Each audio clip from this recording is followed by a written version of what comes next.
This question is from JNU 2016। Question based है comparative advantage पर। ठीक है, यहाँ पर आपको डेटा गिवन है। We have two nations, homeland and foreign nation.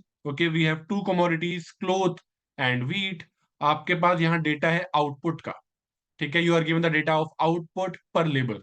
Okay, per labour year. So homeland can इधर प्रोड्यूस 250 यूनिट्स ऑफ क्लोथ और 200 units of wheat in a labor year. Okay, या per labor year. And foreign can produce 300 units of cloth or 400 units of wheat per labor year. Okay, so we need to check कि कौन सी country की किस में specialisation है और वो कौन सा कमोडिटी एक्सपोर्ट करेगा। बेसिकली कंपैरेटिव एडवांटेज आपको चेक करना है। Okay, so for that we need कि होमलैंड का output per labour year, okay, cloth to wheat का रेशियो क्या है। So it is given to be, cloth का है 250, व्हीट का है 200। Okay, so it is given to be 250 upon 200, so that's the ratio, so which is equal to 5 by 4। ठीक है, and for foreign this is 300 upon 400, यानी कि 3 by 4 हो जाएगा, right? So this is equal to 300 upon 400, which is 3 by 4।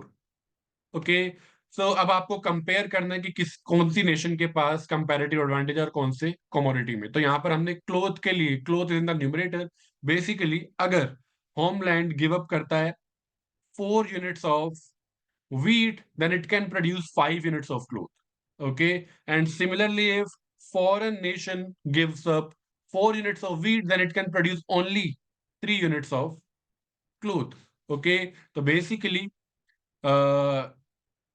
Homeland के पास cloth में, because it can produce more cloth with same amount of, by giving up same amount of wheat, so it has comparative advantage in cloth. Okay,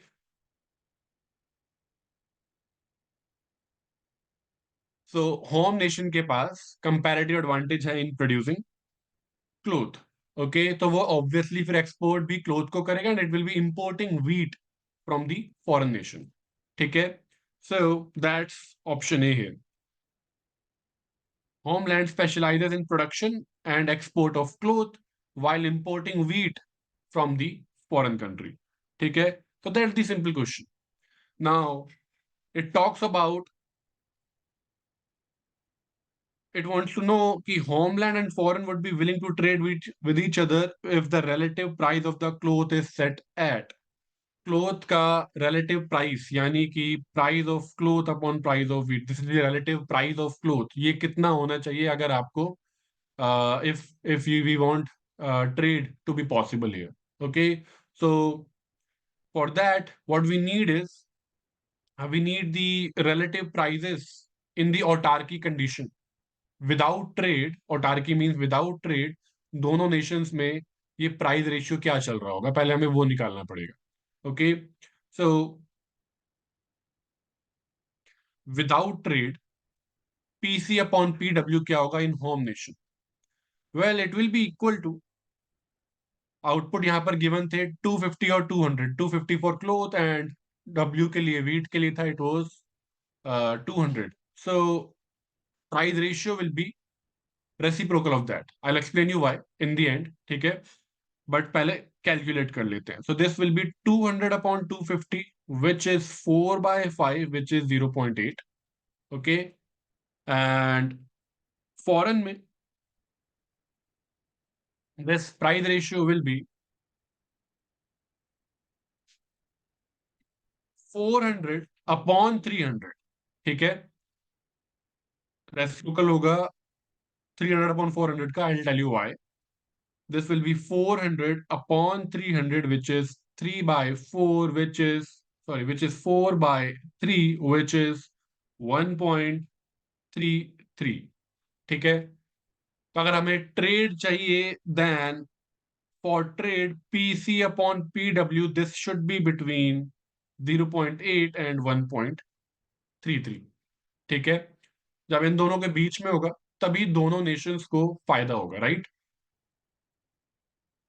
okay, they are willing, homeland is willing to trade 4 units of cloth for 5 units of wheat in the domestic conditions. ठीक है, and foreign is doing that for 4:3 ratio. Okay, they are willing to uh, exchange cloth to wheat in 4:3 fashion. Okay, so अगर बीच में होगा world का price, okay, only then they'll be able to trade. Okay, so in the given option, the only option which satisfies this condition is option B. Okay, one, this lies between 0.8 and 1.33. So this means, this implies that answer is option B, that is 1. ठीक है, जो लाई कर रहा है इन दोनों के बीच में. Now the main thing कि how did I get this? PC upon PW 250 upon 200 क्यों नहीं है? Why is it 200 upon 250? Let's talk about that. See, perfect competition होता है यहाँ पर. ठीक है, that's the assumption given in the Ricardo's model. Okay, so price will be equal to marginal cost. ठीक है, तो सबसे पहले लेट्स से कि एक लेबर ईयर का जो मार्जिनल कॉस्ट है वो W है. ओके, W वेज के लिए एक तरीके से मैं ले रहा हूं इसे. So that's W. So marginal cost per labour year is W. अगर आप होमलैंड की बात करो, होमलैंड में आपके पास डेटा है कि they are able to produce 250 units of cloth और 200 यूनिट्स ऑफ व्हीट. ठीक है, in a labour year. Okay, तो पर लेबर ईयर ये प्रोडक्शन वो कर पा रहे. तो दैट मीन अगर पर लेबर ईयर है तो इट मीन्स कि 250 यूनिट्स प्रोड्यूस की जा सकती है with W marginal cost, and 200 units of wheat produce करी जा सकती है with same W marginal cost, क्योंकि पर लेबर ईयर है दोनों. ओके, तो price should be equal to marginal cost. Okay, तो प्राइस जो है 250 यूनिट्स का क्लोथ की है इक्वल टू W. तो 1 यूनिट के लिए कितना हो जाएगा? It will B W upon 250. And similarly 1 unit of wheat के लिए फिर ये चीज हो जाएगी W upon 200. Okay, so PC upon PW will be W upon 250 upon W upon 200. Okay, so that gives you 200 upon 250. तो ये रेसिप्रोकल इसलिए हो जाता है. ठीक है, बेसिकली आप अपने आप इंट्यूटिवली सोचो, ये पर लेबर ईयर का डेटा है आपके पास. तो एक पर लेबर ईयर में अगर आप 250 यूनिट्स ऑफ क्लोथ प्रोड्यूस कर पा रहे हो which is more than 200 units of wheat quantity के हिसाब से, सो ऑब्वियसली जो क्लोथ है उसका जो प्राइस है, ओके, पर यूनिट प्राइस वो कम हो जाता है परफेक्ट कंपटीशन में.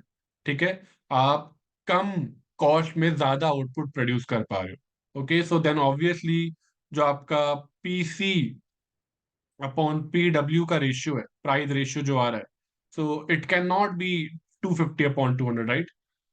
क्योंकि cloth has to be cheaper.